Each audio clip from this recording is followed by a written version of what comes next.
All right. Thanks for the opportunity to moderate this discussion. And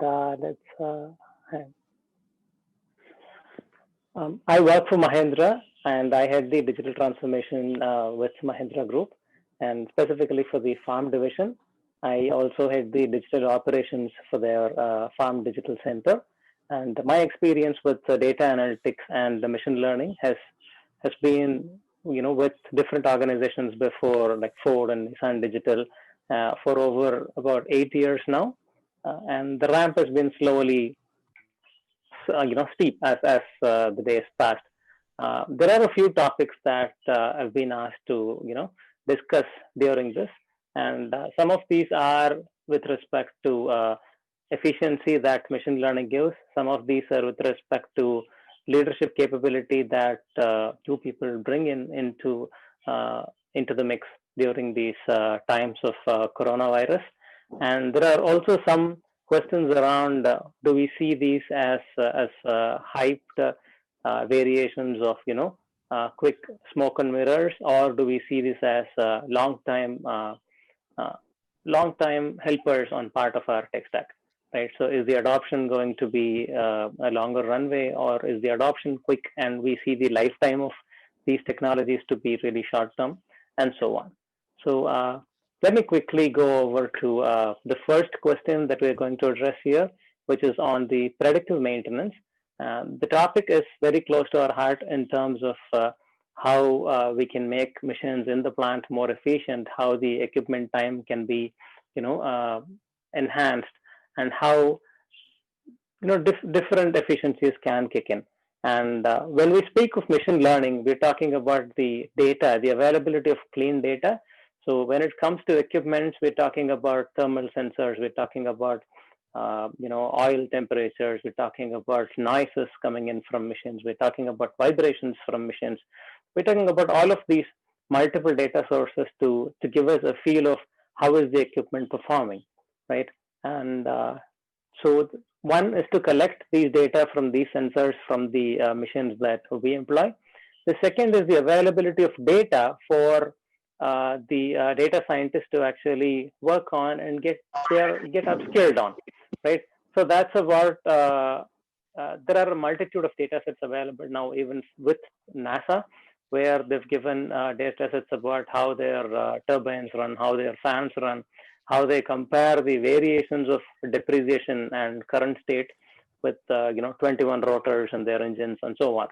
So now that we've got a certain level of capability that we can deploy at our factories, over to you, Vinod, on how does your experience, what does your experience say about how smart maintenance uh, is can be a game changer with machine learning in the mix.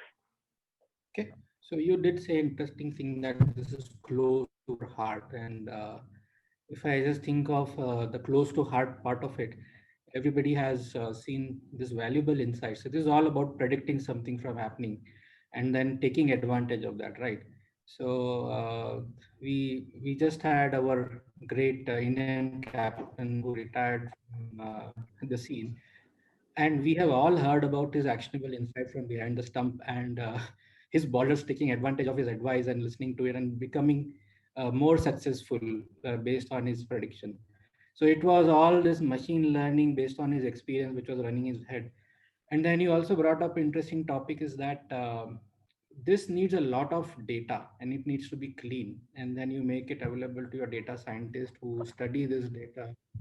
And if you're talking about machines, as you also said, machines have various attributes like temperature, pressure, torque, vibration, and all that. It's a continuous stream of data which is coming in, and it's not structured, so it makes it more difficult. And to add to the complexity, it's not just the machine data which we had to look at. It's also the attributes which are there, like the operator who is operating it, the raw material, the quality of raw material going in, the quality of energy which is being fed into these machines. So all of that contributes to the end result, whether this machine will continue to work, or it will break, or it will do the best part. So as we were saying earlier, that all this data needs to be clean. scientists, they will be able to take this data and create models which were based on the actual event. So if you have failures at that point of time, this data scientist will see that what is the attributes of various factor at that point of time, and then create a model out of the available clean data, and then they test it. And they test it to certain extent, then to the extent that it starts giving you 95% and above accuracy level, and which is where we can put it into action, start using and using these data. So the how part of is how does it help?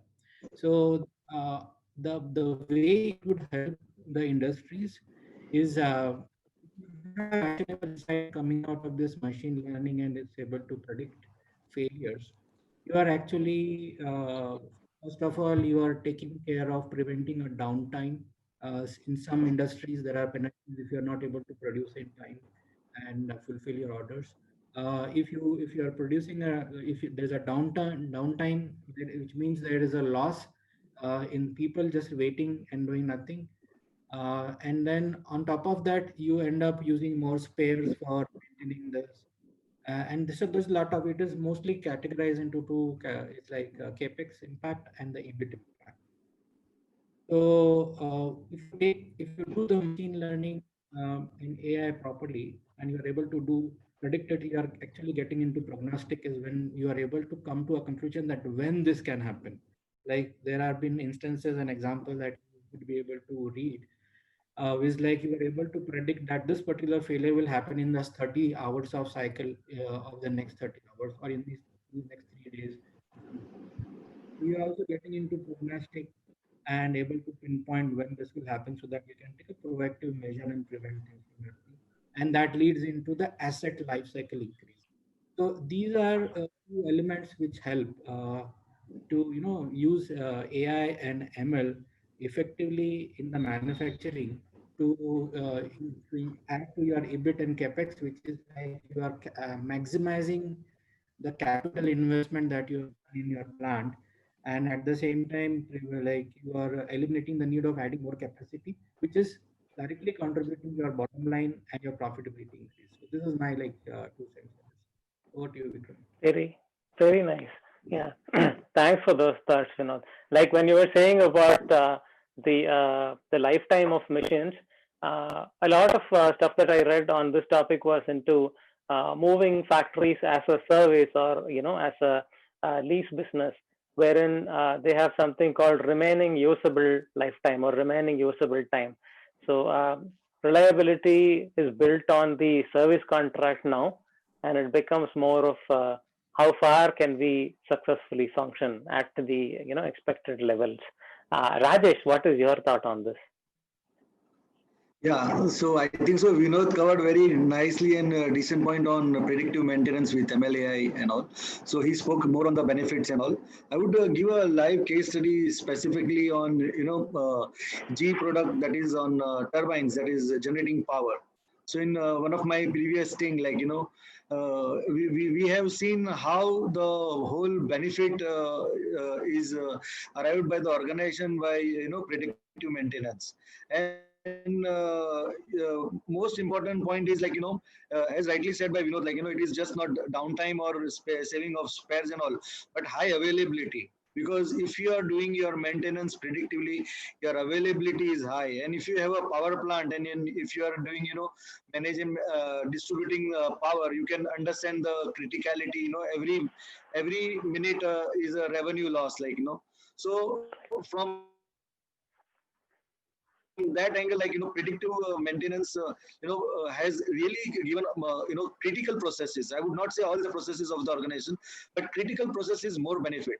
So when an organization would like to go for a predictive maintenance, I would like to speak on that. They need to identify which is the core critical process, which is impacting their yield or their production or consuming more of their overheads. When you hit on those things, you need to study, analyze, and identify what are the available solutions. Definitely in IT there are a lot of solutions available, but not necessarily all solution will fit to your challenge or your need of the organization. So you need to identify how you place it and where you place it and where are your maximum hit, where you give timely customer service, where you have your minimum losses, where you maintain your inventories, and definitely more important is your staff. Like, we cannot be successful. We can have the world's best tool, but regular training to our staff who who looks after the predictive maintenance. We need to coach them, mentor them, and also ensure they are updated with the current trend, so that they know because of this challenge and with this solution, organization and my manufacturing facility can benefit. So I would like to sum up on predictive maintenance is yes, very important, very vital. ML AI nowadays have been playing a very major role. Even IoT have been put into a lot of equipments, gears, motors, and all. But yes, predictive maintenance, if organizations would like to start deploying, I think so. This is the right time and journey to go ahead. Awesome, Rajesh. This is Thank you. where Vikram. good leadership comes in, where there is capability identified and there is a democratization of that capability and that data as well. Instead of asking people to work better, it's about creating that environment where, that capability is brought in so that the whole ecosystem can function efficiently, right? Uh, Priyabrata, what are your thoughts around this topic? Smart maintenance, how does this increase the availability time and so on, to continue on the conversation that Vinod and Rajesh leave us.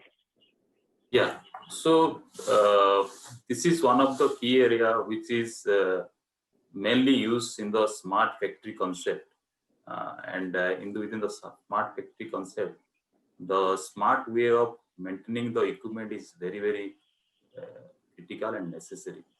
See, there are two aspects. One is how quickly you are getting the data and how quickly you can analyze the data. And based on that analysis, how quickly you restrict your issues. Okay. So just I will give you two examples. In one of the manufacturing part, we are traditionally we are doing the maintenance based on the periodic basis. But when we analyze the things, and that's why the particularly CIO engagement with your manufacturing is now drastically change your role. Now you are not IT, you are totally aligned with your business. You are naming as a business partner.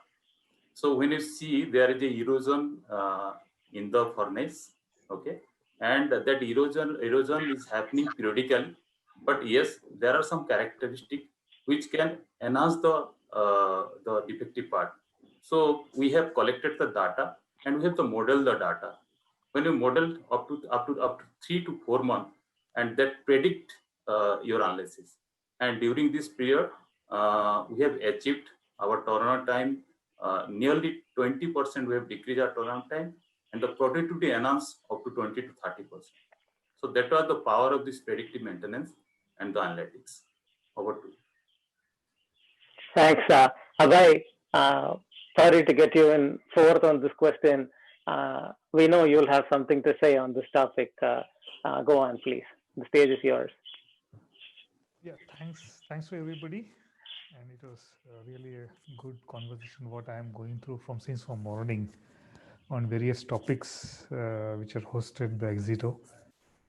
Yes, because this is an era or age or era for the machine learning, RPA, artificial intelligence is need of the time, I'll say. Without this, we cannot survive. A lot of pressure on the CIOs. We have to optimize the bottom line. Also has come on with our hats also nowadays on shoulders. We cannot just say, boss, I'm a support system, I cannot do this. We are equally responsible for bottom line and top line nowadays. So if with the technology help of AL, RPA, ML, we're able to match that. And as we as an organization are into the power generation, what correctly said by Rajeshji some time back, any single moment of not able to generate energy is a loss for us. So we are trying to utilize as much as possible all the technologies what we are having it out here. And how do you think, Abhay and Rajesh, that that ML has to work in tandem with engineering? Because your industries are largely about having certain plan in the product lifecycle stage itself, right? So that certain data taps are possible, so that we can detect some sort of leakage or some sort of lower efficiency. How does product planning actually help here? Rajesh ji? So basically, I will speak on the same turbine matter, because power is given to my phosphorus plant, and basically it is also given wheel to the government authority so that it can be wheeled out. So there are control mechanisms which are created. So what happens is there are level 1, 2. So one is on the ground who has a walkie-talkie, and he has alert on that. So he knows, like, what is his regular check is the one part. But if something which is supposed to go, it is not going, it is supposed to go, that alert comes to him. And that alert he synchronized with the backend, which is the level 2, which is the control room, the command center. So they integrate and they immediately take a call. And then there are patterns, like, they know, okay, why this is happening. So with the ML tool, they get a complete list of last couple of incidents and why this is recurring. So they are like, they have the solutions on their tips, like, they quickly act on. They don't have to wait for somebody or to call, connect. But so with the tool level, does the job faster. And if they feel something can go more critical, so there are level 3 alert mechanisms and all. So there is a final command center who needs to take a call. Either it's an emergency, or it's supposed to be called a vendor or a remote connection to be given. But these are happening like in a flick of things, like, and they are very well trained, and they know, like, these are the 5 things that are going to happen if this is not attended. So from those parameters and learnings, like, and it is built something which is not there, it is built into the system. So it is ML is just not from what the machine gives, but it is also the pattern, what the feedback is given by the user's experience. So it's a blend of both, basically. Very nice. Which helps the product. Very nice. Let me hold you for to start the next topic as well. So this is about the recent COVID pandemic, and there, a lot of industries have faced this supply chain shortage, and in terms of how demand has changed because of economic status changes. Demand has changed because of manpower shortages. And so in every industry, there is a shift in terms of the how the supply chain has evolved drastically over the past 3-4 months.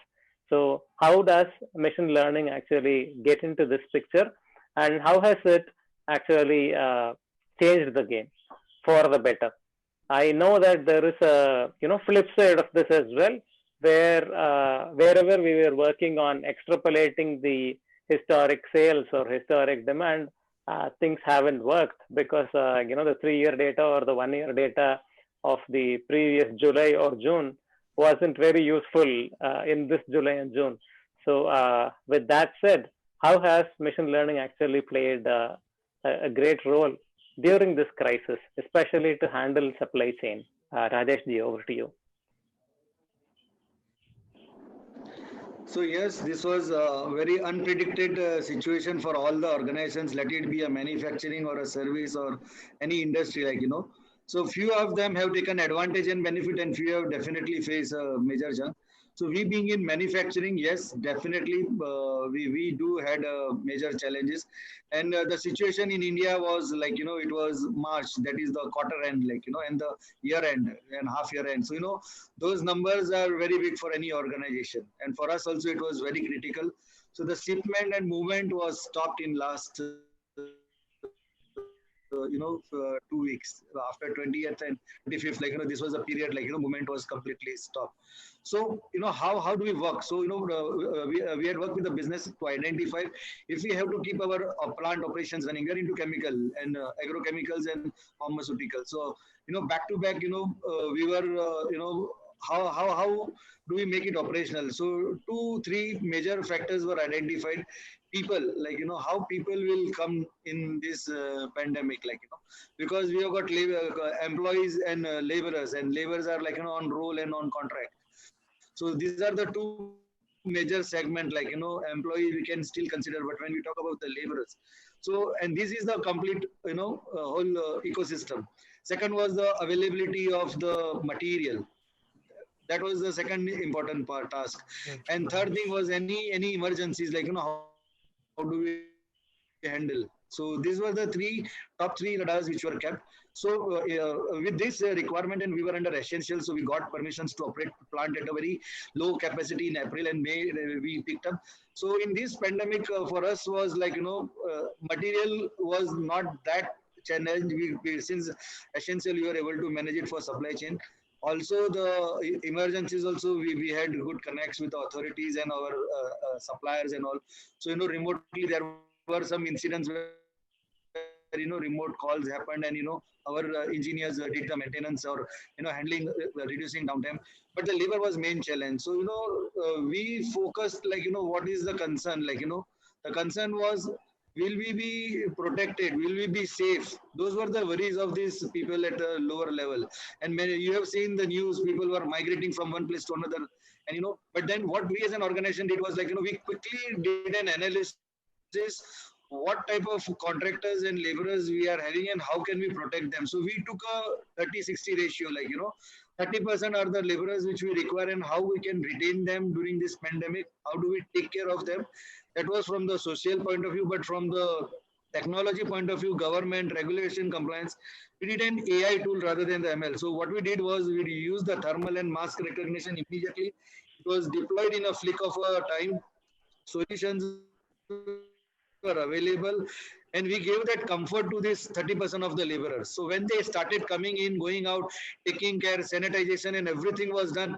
And back we had an algorithm which was generating, also managing, maintaining their health temperature at various different plants, and also while coming in, going out. And this was giving an analytical report on day-to-day basis, hour-to-hour basis. And we did find some cases, like, to take immediate actions, because we didn't wanted to impact the health of the employees. They are the assets, but also does not want to impact our supply chain, because chemical we can't store after a particular capacity.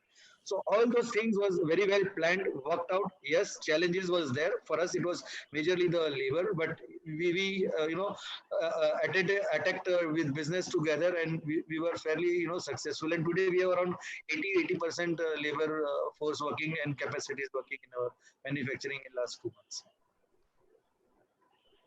Very nice, very nice.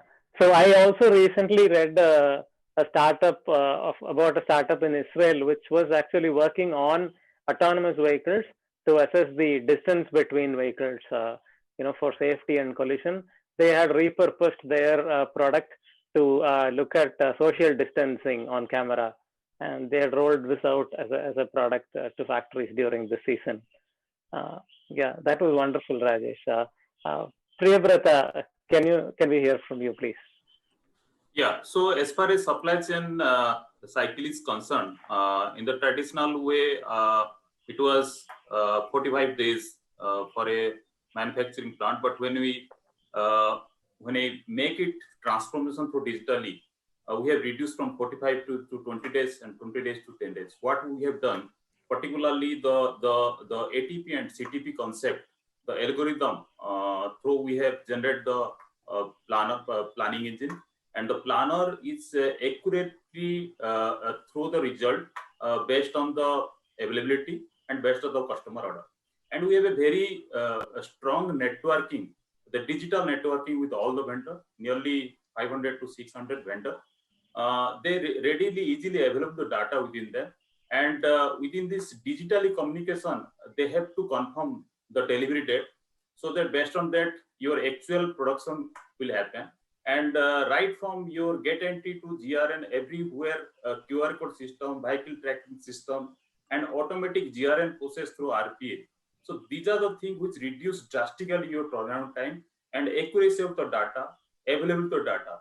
This is all about the receiving part. As far as your outgoing part, right from your planning to delivery date, everything is communicated to your customer through digitally. And something happened from the operation part, the critical operation part, combined the IoT system throw your throw to the your bucket based on the customer designated order, and from that, if something happen, then how system automatically change the plan and alert event to planner. This way, I think we have made a very good, strong communication, planning, and visualization, and we kept everybody, whether it's vendor to customer, in the one loop. So that was the things I have done, and it's we got even you can't believe one rake loading from 40 hours to 3 hours we have made. So these are the power of this digital transformation. So whole supply chain process through digitally, you can get a lot of things. Wonderful, wonderful. Thanks for that, Priyabrata. Yeah. Vinod, we'd like to have your showcase here in terms of how supply chain has helped the digital transformation on supply chain, especially with the use of machine learning and artificial intelligence, has helped during this COVID time. I think Rajesh and Priyabrata covered some of the aspect. I think all of us went through is it all goes down to decrease of the inventory turns. Is trying to have as less as inventory you want, and then again, as Rajesh said, uh, the demands were fluctuating very frequently, and even the demands were fluctuating. And so, like Varroc has about 29 manufacturing sites across India, and the impact of COVID was not same at any given point of time everywhere. It was fluctuating. So somewhere there was a lockdown, somewhere it was in full flow. So we also had challenges where we have a material, but we don't have people. When there was people areas where we had people, but we didn't have material. So what we did is we started using the collaboration tool, the Microsoft team, to the greatest extent, where everybody every morning will get together, exchange their issue list, and to the extent we have been successful in fulfilling that. If there is no material and we see that in next 3 weeks this plant is going to be shut down, can these people, some of the the key one, the trained one, can go and work in the other plant so that the operation at that place doesn't stop, because we were short of people because of various reasons. And same was done for the inventory as well, because we produce almost the same type of part across different areas, so we were able to move material using our own tool. So what helped us, the BI capability that we have developed in last 2-3 years helped us to get the exact position based on the demand, that where would we have excess and where we would have less, and how we can manage it. So that was on one aspect where we use. The other, as Rajesh and Priyabrata was saying, that use of technology, like the attendance in the plants, where earlier in most of the places people come and they have their fingerprints to get their attendance. So we started experimenting with the facial recognition system. We didn't have time to develop it, so we bought something out of box, and we did a pilot, and the pilot was very successful. So we started using it in some of our offices where we have the maximum risk. So that was one area that we implemented. And apart from that, as Priyabrata was saying, that's when we looked at the whole value chain, because what was happening is your supplier is the greatest partner, and then they were under a lot of pressure because they don't have that much cash reserve and all that as big industry have, which means they need to be paid in time. And he did mention about the GRN automation.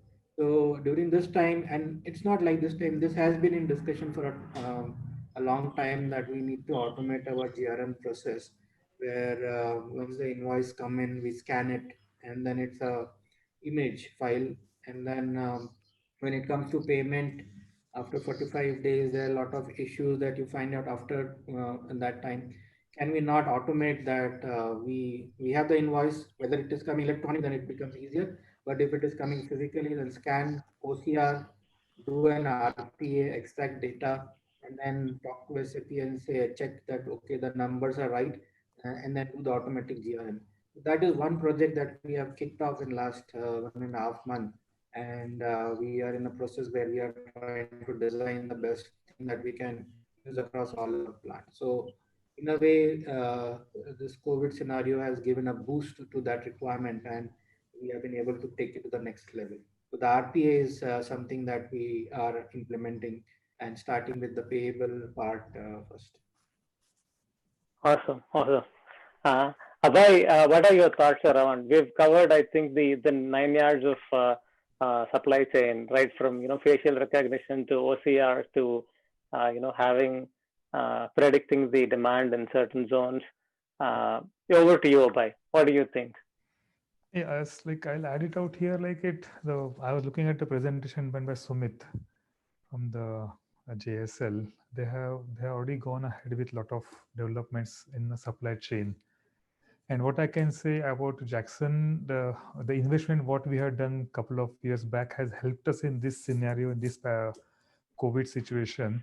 So we have embedded some technology in our gensets, so which was not activated for reasons whatever. But this situation, this pandemic has enforced us to activate that.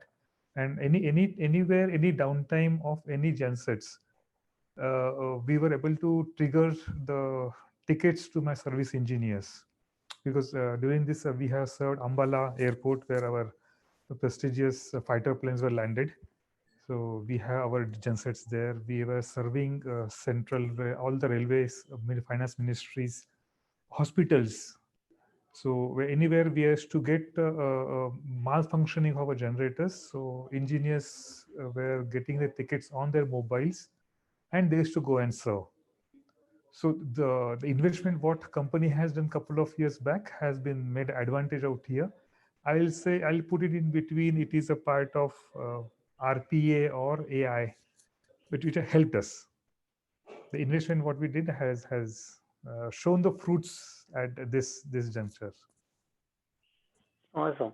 Can you also add on to how RPA as a standalone, technology, it has helped the manufacturing sector at large, and how things have gotten really less of manpower and more of automation in the last 3-4 months.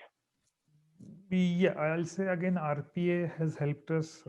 Like we have the solar plants at deserts and outside areas where man or human cannot were not able to reach. So using this RPA technology, yes, we have did implementation in past only few of months.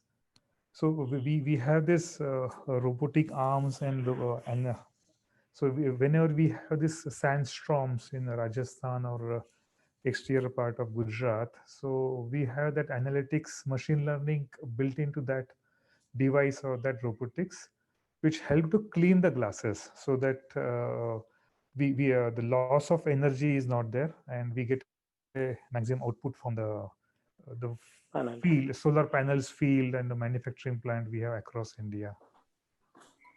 Awesome, awesome. Very nice. Thanks, Abhay. Over to Vinod. What are your thoughts around how RPA has shaped the whole automation landscape? Earlier, when we used to think of automating something, if we had some things in mind, right? And how did this overall change to something like UiPath or Automation Anywhere or Blue Prism, or the whole uh, autopilot or cruise control of certain IT applications? How has RPA shaped the way things work in the recent past? Vinod. Yeah. So I think finance teams are the best, the first one who starts adopting RPA. RPA to the extent the tools that you talked about, the popular one, because RPA, as you know, is used where you have repeated tasks, which is like almost every time you do the same thing and you do it many times in a day and so many times in a year, and a set of people, a bunch of people are doing it. So that makes a good candidate to automate it by using one of these tools, and you do it. So I think before we get into how it has helped, I think there are certain, I've also seen successful RPA and also some failures. So the way I think the industry should adopt it is the best implementation who are successful, which are successful, are the one where you document the whole thing and not try to implement what is existing today. So because what is being done today, maybe there is a limitation because of which there are certain anomalies which have crept in, and you try to take as it is, then you are also taking the bad part along with it and automating the bad part. So first take a look at what the process is, try to streamline it, document it, have everybody agree to it, and then start automating. I think trying to do the work using this, because most of these tools are low code, no code type of thing, and there are citizen developers which all of these tools are promoting by giving free trainings and all. And I've seen people from finance background who are very good on Excel, Micromatic, taking up UiPath or any of these tools to develop their own automation. So to coming back to your question, is the manufacturing industries are adopting to this more as they were doing last year. So this journey has already started, but it was at a slow pace. Now they have realized during the COVID time that there is going to be a shortage of person because of various reasons, and the person dependency is going to be there. It's not an intent to eliminate a job or something, but to automate the task which can be done and free up this person to do something else which is more productive. So as I said, in the finance area, the account payable in my earlier stint, my team and myself have implemented the automation, the RPA for account receivable. That is because everybody wants to do that first, because you want to get your cash, your money as early as possible without any delays. So trying to do it manually is like you are trying to follow up with various people, and as Abhay was saying, that if they have genset, they are selling the business of selling genset. Imagine they are selling it to various people. Like it's like from ONGC to armed forces to banks and all. And then everybody has a different way to interact with you in terms of, when you send a payment request, they'll say, okay, I've already paid, not paid, this is in dispute, something like that. And in order to process, it's a human who's looking at it and then trying to process it. Now you need to like templatize all this. As the document comes in through email, it should be read automatically by your RPA, should be processed, and it should be documented, and then actionable insight can be taken because there is a data which is available, and then you talk to your ERPs and get this payment process. And the other is like also using natural language processing to read the email on which this transaction is happening and try to speed up this process. Now, another interesting aspect that has come up is there are also other tools which have come up where you don't need to, do a lot of, like if we take example of Power Automate, which is being given by Microsoft as part of your enterprise license. It also has a lot of potential which people have now realized and they started tapping into it. So you don't need to get into a full-blown RPA tool. So that's also good to set up the culture of automation. And another one which is being picked up, and we just rolled out our first POC, is a chatbot. Okay, so this is another type of automation which is needed, especially in this scenario where like if a person is joining an organization. In today's time, there are very less people in your office because you are working on a schedule where you only have 10-15% people working in your office. So there's nobody to talk to, and this guy is new, so he doesn't know whom to reach out. So there's a chatbot. So if you are new and you want to ask, hey, I have a leave that I have to take, where do I apply? I missed to put in my attendance, what do I do? Just put in the chatbot, and the chatbot replies and goes into the manual, and it takes it, and it is working pretty good, and people like it. So I think that is another form of automation which is picking up, and manufacturing plants are starting adopting that. Awesome, awesome. Yeah. Thanks, Vinod. So it was, you covered a lot of topics actually, first line of defense, and especially, cases where manpower is at a shortage. This makes a lot of sense where we could still run the business with limited manpower, right? Take care of some things with reduced workforce. Very nice. In my experience, there were two RPA, very clear efficiencies came out of RPA. One was with Nissan's one of the old applications which were logging quality defects whenever people would take the vehicle for an inspection at the end of the assembly line, they would come back and log a few defects if there are any quality issues with the vehicle. And these systems were really old, and they had this 30-40 year legacy where users were acclimated to using those, but they felt the pain of actually having to key in about 40-50 fields, which were largely, they didn't change much, right? So the type of vehicle or every other drop-down pick that they had to do.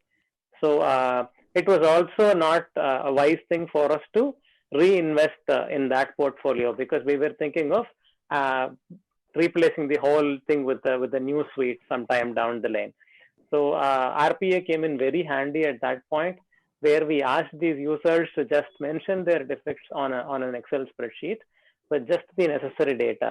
And then we used an RPA bot to actually fill in this website, which was old and slow, so that all of the repetitive data can just be picked from a similar ticket on Excel, and all the new data can be pasted in, and new ticket defect logs can be created. So this was a stopgap which came in. The biggest benefit of RPA is that the development time is very less, like 1 week or 10 days max, right? So it gets us going, even though not great for long term, but it keeps us going. Immediate benefits are seen.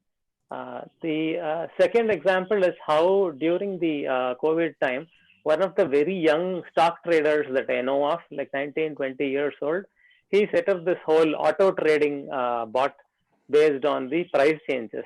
So he could apply all of these algorithms through AutoML, which are available open source. And he had the RPA monitoring the ticker, because he fell into, he recently got admitted because he was highly stressed because of refreshing this ticker. Like every 5 paisa change, 10 paisa change, he used to keep refreshing and get into a lot of anxiety about how price is changing. So he used the UiPath free license to actually take care of significant price changes and prompt for a decision based on a few algorithms. So that was very cool. How accessible these tools are, right? Rajesh, what's your take on the RPA thing? So I think so, Abhay and Vinod and Vikram, we also covered a couple of good case studies and points. But yes, I would go a little bit traditionally, current trend, definitely finance, HR, couple of business processes. But, I go RP in a very traditional, like, nearly 2 decades back, like, how we used to create a batch file, and at a specific time, it used to trigger messages and mail. So, those were also something like a bot which were doing, but that time nobody was knowing it was a bot or it was RPA or something, but there were processes which were, also done automatically without any manual intervention. There used to be a file which used to come, land into a folder, and there used to be a synchronization job, then it will move to another folder, and then at a specific time when the file is identified, it will trigger the communication message. So, I remember RPA from those. I see Vinod and why he's shaking head. So that exactly is what bot is doing today. Like, so I, in the interest of time, I would like to give opportunity to Priyavarthi. Thank you. Thanks. Yeah, it is just a new word what they have come out with. The technology or the fundamentals still remain the same.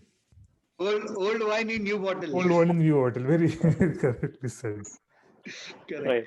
So less manual effort. That's all, right? So as long as we can get it done. So that puts me to my last topic for the day.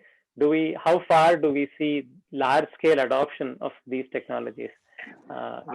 We know that some of these can lead to error-free operations, better efficiency, even better experience for the employees overall. Right? Something that is boring for them gets replaced with a one click. Something that is something that needs somebody else to cover on a shift gets minimized. So that we can go into a little intelligent workforce mode after eliminating all of this, and the product can also get intelligent when the staff get more intelligent and have time to spend on something meaningful. Especially the consumer segment has grown to such user experience standards because of the, for example, if Google launches an app, or if Apple launches its own custom apps, we've seen the kind of experience that those apps give. And that has become a common denominator for any function, any product that gets launched, right? So be it the quality of switches in cars, to, why did I have both cruise control on the touchpad and on my steering? I don't understand. So people have different questions based on the lowest common denominator experiences they've got from really, really cool tech companies. And this is why we asked, now that customers have become acclimated to this level of functioning, this maturity, how far do we think organizations are to consider, large scale adoption of these technologies, so that their organizations can also run along and help the customer base? Priyavrata, you go first here.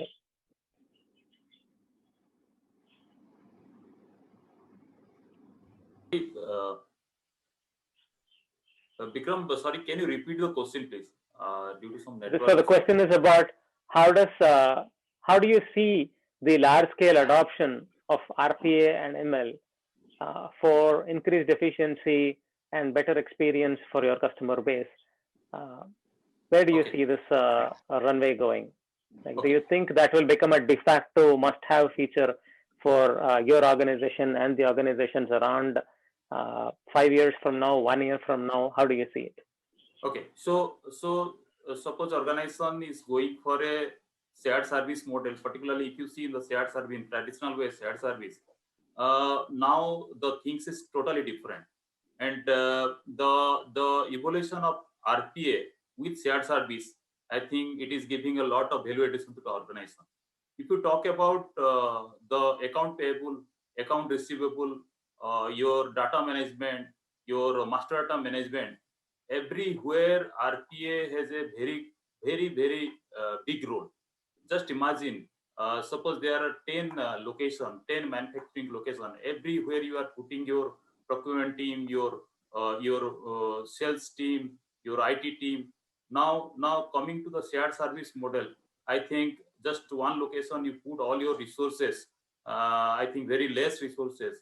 With the automation of RPA, I think the particularly the cycle of the process now it is minimized drastically, and the accuracy of data. So I am actually, if you ask me, RPA is a very big role, and coming year I think it will the improvement on the RPA will be the more, utilization of the more.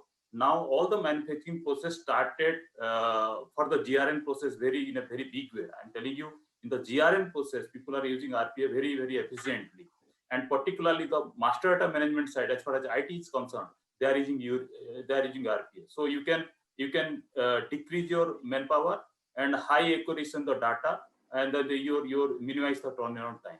So these are the things I think RPA, and particularly if you talk about AI/ML, the object recognition part, which is drastically enhance the quality inspection part particularly. And whenever you talk about your automation as far as supply of the material, right from your OBT making, your best determination, your certification and invoicing, totally based on the RPA. Just imagine the power of RPA, how it drastically changes the role of the human, and how this particularly RPA making most automated process in the manufacturing process. So there is a big, I think, big advantage as far as your RPA or AI/ML is concerned. So these are the things I have done some of the part. Now I am also in the process, but the bigger part, Bikram, is particularly the process. Your process must be streamlined. First, you have to evaluate all your process in the place in the right direction. The leader must be knowledge on the transformation. That is the role of the CIO also. How you are going to, you are making awareness among in the organization as far as all the individual processes concerned, and the involvement of the RPA with this process. That is the big role of the CIO. How to transform the thinking of the user particularly the top leader. So that is one of the aspect. Another aspect, from transferring from unstructured data to structured data, because without structured data, you can't put any AML on top of that. So these are the things I think we must err on this part. And big advantage, very big advantage. Definitely, quickly we are achieving all things. But at the same time, we must make a strategy. We must create a vertical, AIM vertical, like we are creating server management, network, analytics, or ERP. Like that, we must create a AI/ML vertical. Through that vertical, I think we can do a lot of things. Over to you. Wonderful. Wonderful. Thanks, Priyavrata. I think all of us were carried away with either robotics or automation, and Priyavrata rightly pointed out the process in between, makes for a great change. And for process to apply, process is just what data gets in, what data gets out, and who does what, right? So he also emphasized the requirement for structured data so that the process can be automated. Thanks, Priyavrata. Abhay, what are your thoughts about this? I'll say yes, that is a future, I'll say. But there's a sad part of our this also, we are losing the humanity. Touching, speaking to each other, we are going to lose that. Sad part is the automation increases, accuracy increases, I agree. But perfection increases. But the fight I can go and sit across my CFO and fight, boss, meko payment chahiye or nahi chahiye. All those human touch, we'll be losing with all this ML and RPA. So RPA, ML, whatever, this technology is good, agreed. I'm not saying no, but we are going away from a human. Everything this machine is going to do, and we are going to automate the things. Yes, but sad part is that that is a fact of the life. Correct. Because I like to speak, I like to go and sit across the people and understand and debate and all those things. Correct. Like I was going through some movie of some robot or something. And the human becomes slave of the robot. So are we looking at that long term? Excellent. I hear you. We should use the technology. We should use, but definitely with thought process and a skill. Yeah. I think everything comes down to moderation. Right. Perfect, Abhay. Thanks. Rajesh, I think we are a little short on time. So we've got 5 minutes to end. I will just give one small example on demand, supply chain and service. Basically, from RPA point of view, we have used the service ticketing tool, how the patterns are there for last 2 years, and how do we give the high uptime to the end user. So it is more of a rather than IT, like it is like self-service, and users are also slowly getting comfortable, and their problems are getting fixed by themselves. And there is a pattern which is there for their individual. Every problems are not same, but solution many times are same. But for them, they have the pattern history. So RPA definitely also helps in service ticketing and also giving high time for our supply chain department. Yeah. Some of this is already there, and it is here to stay, right? Correct. That's what. Awesome. Thanks, Rajesh. Vinod, over to you. Just for a quick closing note as well, if I may ask. Yeah, I think they have all covered, and this is one area where the industry has to do a lot of catch up. Not everybody is at the same place. One of the factors which is governing this is the cost of these tools. These are very costly as of today, and the skill I think can be developed. But the one main thing that I would say, maybe my ending note, is the challenge that the industry will have, not the cost technology, is the culture. I think Abhay was also leaning towards that, is the culture and the acceptance of this change, because this is going to bring a very big change. And it also creates a fear that this is going to take away jobs. Although it doesn't, it actually frees you to do more things and get more skills, so that you can you're not stuck to the same job and same skill, and you become redundant when that particular area goes down. So you get time to explore more, At the same time, this automated tool does the mundane job. So the culture change is what needs to. And then think about the example I gave.